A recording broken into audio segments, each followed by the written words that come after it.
What is the greatest and most essential Christian virtue? Andrew Murray says it is humility above all others. It's Tyler James Milliken here with another one of our episodes of Take Up and Read as we survey the greatest works of church history. And by the end of today's episode, we will provide a final rating on the style, content, and ultimate impact of works just like this one in Andrew Murray's Humility, the Journey Toward Holiness. Andrew Murray has been widely remembered for the impact of his ministry, and this is probably the most influential Protestant work on humility that has been written.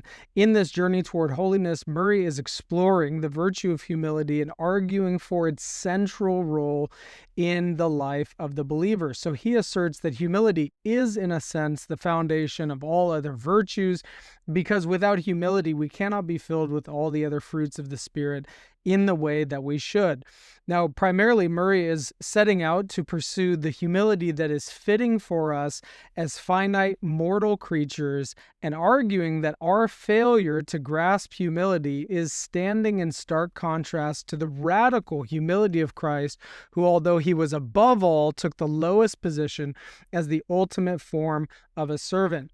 This is a great reminder for us that there is always a measure of ourselves, not before the eyes of man, but before the eyes of God. So he urges us to measure all things in our life according to the infinite perfection of God and his attributes. With that in mind, he describes humility as the nothingness that makes room for God to prove his power in our lives, or the disappearance of the self in the vision that God is all in all. And I don't think Murray meant that in the woo-woo mystical sense, but nonetheless, it is the absolute diminishment of ourselves, our efforts and attributes, and all of that over and against the overwhelming infinitude of God in his glory. So we are to cultivate humility by surrendering our will to God. This is a relatively brief but focused treatise. Depending on what version you get, you can probably find a copy that's less than 100 pages and certainly worth perusing for some of these key points that Murray's going to reveal, especially in what he calls the secret of redemption. He has this refrain that he repeats throughout the work in a few key places, that no tree can grow except on the root from which it sprang. Kind begets kind, and humility can only birth further humility.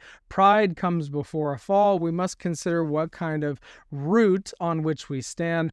And above all here, Murray, as a good covenant theologian, is contemplating the ultimate source and root of each individual's identity, whether we are in Adam or in Christ. Adam had a turning away from God and his authority. Instead of having humble submission to God, he went his own route in pride that led to the fall. But if we are in Christ, who humbled himself in perfect obedience, then we can take on more and more of the image and virtues of Christ, in contrast to our carnal attempts toward humility. And this is one of the key features of any work on humility, is the danger and the paradox of pursuing a form of humility that becomes a showy kind of humility, which is really a counterfeit humility and a pharisaical form of non-humility. But there has to be a genuine form of humility that blossoms in the heart as a fruit of the Spirit, that is not seeking to be known as humility, but simply seeking to follow God in humble submission. So we see the paradox and the challenge here that this can never be before the eyes of human beings, but it must be seeking, coming under the wing of God in humble service to him. With that in mind, there's a very thought-provoking passage where Murray describes humility as a kind of perfect death. What does he mean by a perfect death? Well, initially, he describes the perfect death of Christ through his own estate of humiliation and condescension. And with that, we should then, united to Christ, have a perfect death to self and our preferences, our own pursuits, and self-exaltation in the self-abasement that Christ has demonstrated, because the one that is brought low will eventually be lifted up. And Murray has a great quote about this, that water flows to its lowest point, and so water fills the lowest pocket first. Before we look at our rating, what are some key reflections and takeaways that we can look at here from this work, primarily humility is an ascension through condescension. Ironically, the way up is down, and there's a great warning here because on the opposite path, if humility is divine, then pride is satanic. It was a kind of pride that Satan himself used in his fall away from the other angels, and it was pride that he used to tempt Adam and Eve away from God's plan as his image bearers. Christ, of course, came to reverse and restore that process for us, and so Jesus is proof of God's plan for exaltation through humility. On another practical note, there's a great reminder here of C.S. Lewis' reflection from Mere Christianity.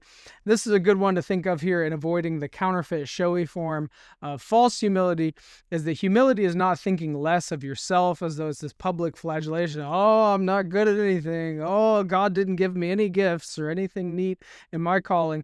No, it's not thinking less of yourself, but thinking of yourself less. This is close to Murray's statement of sort of losing ourselves for the sight of God and following him and his purposes. Let the chips fall where they may. Whether or not someone thinks we're acting or looking humble at all, we should be pursuing a true humility, whether it's recognized by humans as immaterial, as long as it is known by God.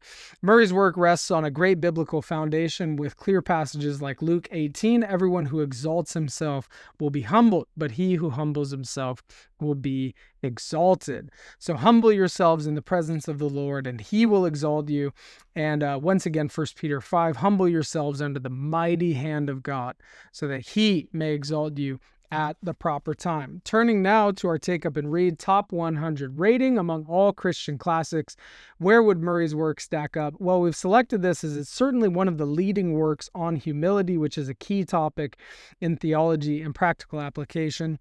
At the level of the style of this work, I would rate this at around an 80 out of 100. Murray has a bit of a winding style from time to time, which is not entirely overly charming, but he has a very great way of capturing his key points with these very poetic descriptions and very vivid illustrations. So I can't rank this below 80. And it feels difficult ranking a work on humility, because if it's ranked the lowest, then the last actually becomes first in Murray's work here. So there's a great paradox and an irony here. In terms of its content, a 90 out of 100, he does a great job of really exposing how we've neglected this topic of humility. And speak for yourself. Neglected this topic of humility, and we really need to uncover more of taking on the yoke and coming under the humble service of Christ. There is a very real sense in which the entrance into God's kingdom, as we have to enter it as little children, is a passage of humility, a surrendering of self to God. The act of salvation, in the experience of salvation in the new birth, is a moment of abject humility for the believer, and we really have to hold on to that for the rest of our lives. So it should have a central piece among all other Christian virtues, and he makes a great case for that. So I've got to give a 90 out of 100 in this. In terms of its ultimate impact, it's harder to rank this among some of the most widely influential and impactful works in world history. It's a briefer treatise. It's very, very good as a focused exposition of the concept of humility itself. But with that being said, I think even Cayetan's work on humility of the heart presses a little bit deeper in the area of humility. And again, you're simply not going to write such a brief treatise and have the greatest impact. But again, this is a work on humility. So ironically, the last has become first. So definitely above the 80 range here in our ranking of our top 100 Christian classics. Let us know what thoughts and questions you have about a work like this. How would you rank it among other 100 that we may survey? Will this make the final 100 in the end, or will it secretly be exalted to the highest as a humble work that is not even appearing on the list, but hidden in the glory of humility? Stay tuned for an upcoming episode, and we'll see you next time in our next survey of the 100 greatest works of church history. This is Take Up and Read.